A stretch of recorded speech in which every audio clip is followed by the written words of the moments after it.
how totally lovely. It's really great to see all of you here this morning. Now more than ever, HAC's bold insights and creativity in a very difficult city, in a very difficult time, is much needed, and this panel discussion is much awaited. These are unprecedented times, and we're very eager to hear your technical analysis and your most fanciful prognostications. Will San Francisco remain the outlier, or will this economic meltdown level the playing field, if that's not mixing more than one metaphor? Will the region maintain its vitality, or will it wither on the vine? How long before the bottom, and how much time will it take us to climb back? This panel is as expert as any could be to help answer those questions and more. So without further ado from me, I'd like to ask John Haveman to begin the deliberations, and we'll ask them to present about a 5-minute opening statement, each in turn. First, John. We have many mics on this panel, by the way. In addition to the devices in front of you, we have Mike Novogradac, Mike Covarrubias, and Mike Cohen, punctuated by John Haveman, Steve Fain, and Dr. Cynthia Kroll. So without further ado, we'll begin with John and proceed forthwith. Thank you very much, and thank you to SFHAC for inviting me to be here this morning. It's my distinct pleasure. So Tim's mother had words of wisdom for him, and in the context of providing a broad overview of the macroeconomic situation that we face, my mother's admonishment also comes to mind, that if you don't have anything nice to say, don't say anything at all. So I'm done. Yeah, April Fools. So let's. I think there we go. Okay, so I'm going to provide a brief overview of what's going on, and in 3 to 5 minutes I can hardly do it justice, so I'll look forward to the question and answer period where I can raise more issues and perhaps clarify some that I bring up here.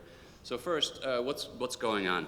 The first thing to remember is that it's not Wall Street driving what's going on Main Street, at least in California. California is sort of ground zero for what's going on now, and it's the housing market. It's housing that reinforced consumers in their binge that's been going on since about the mid-1990s. Okay? So what went wrong, as I just mentioned, it's housing, finance, and the consumer. So I'll talk a little bit about housing, I'll talk a little bit about the consumer.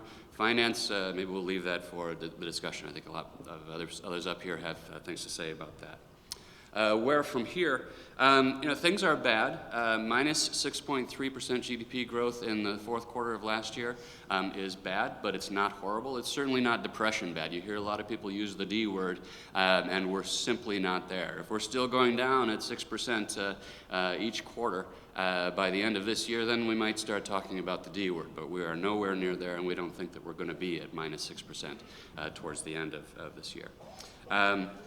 So GDP growth, right, it's bad. In historical terms, minus 6.3 is sort of the third worst post-war quarter that we've had. So we've been down at these depths before, and we have survived, and we will survive this one as well. I mentioned the three imbalances: housing, financial, and consumer. In terms of housing, right, here are some statistics, some charts about just what happened. And I'm sure that most of you who work in housing are aware of what happened, but overall in the United States, between about 2001 and 2005 to 6, home prices increased by about 140%. About 100% nationwide. In California, over the same time period, actually through 2007, home prices increased by about 150%.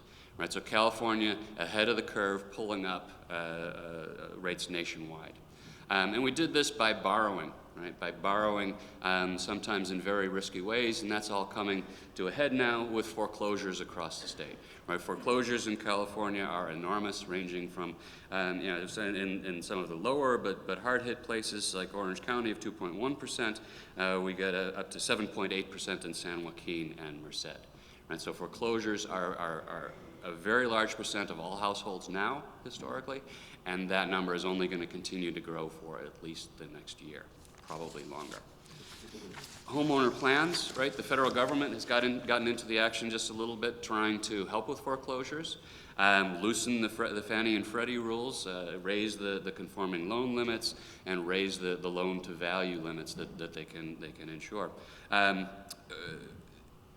Also helping to incentivize workouts for people who are getting themselves in trouble, and trying to reduce mortgage rates.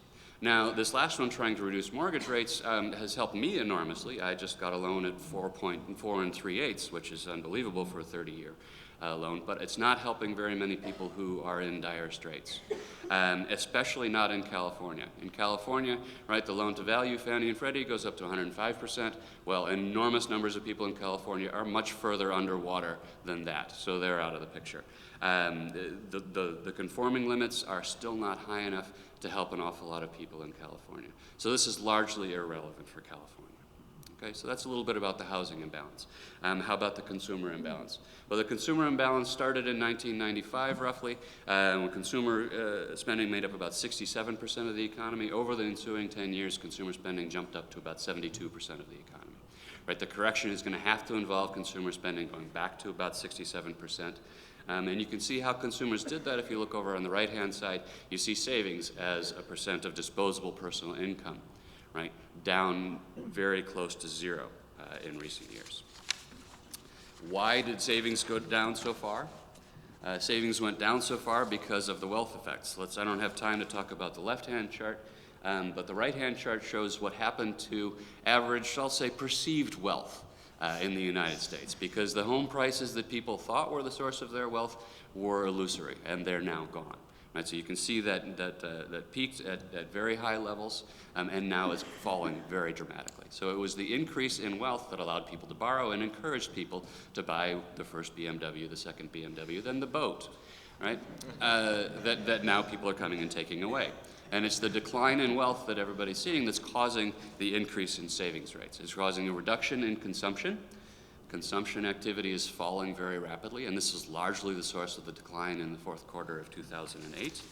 And it's also causing a dramatic increase in savings. Everybody's stepping back and saying, whoa, I don't have the wealth that I thought I did. I can't buy another boat.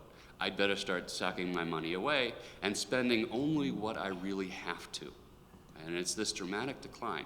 Right? If consumers go from 72% down to 67% of the economy overnight, that's a 5% hit in GDP right there. Right? That's roughly what we're experiencing. Right? We expect these savings rates, which are in the latter part of last year, hit around 5%. We expect these savings rates to go up to their historical levels of about 8%. Right? So there's still more of a push down on GDP to come. Okay? I'm running over time, so I'll summarize quickly here. Recession is ongoing. We expect the recession to continue throughout this year and into 2010. We have optimistic scenarios and pessimistic scenarios, and our pessimistic scenarios have positive growth returning in about the third quarter of 2010. Optimistic is the first quarter of 2010. And frankly, I believe the pessimistic more than the optimistic. That said, we are not going to be hitting a depression. And with respect to housing, housing's got a long ways to go before it really clears out. There are more shoes to drop. So at Beacon, we think that the housing market will not bottom out until about 2012, and then it's just going to sort of dwell on the bottom for some time after that. Right? So there are home price declines yet to come, and home price increases are quite a ways off in the future. So that's what I have to say, and I look forward to your questions. Thank you.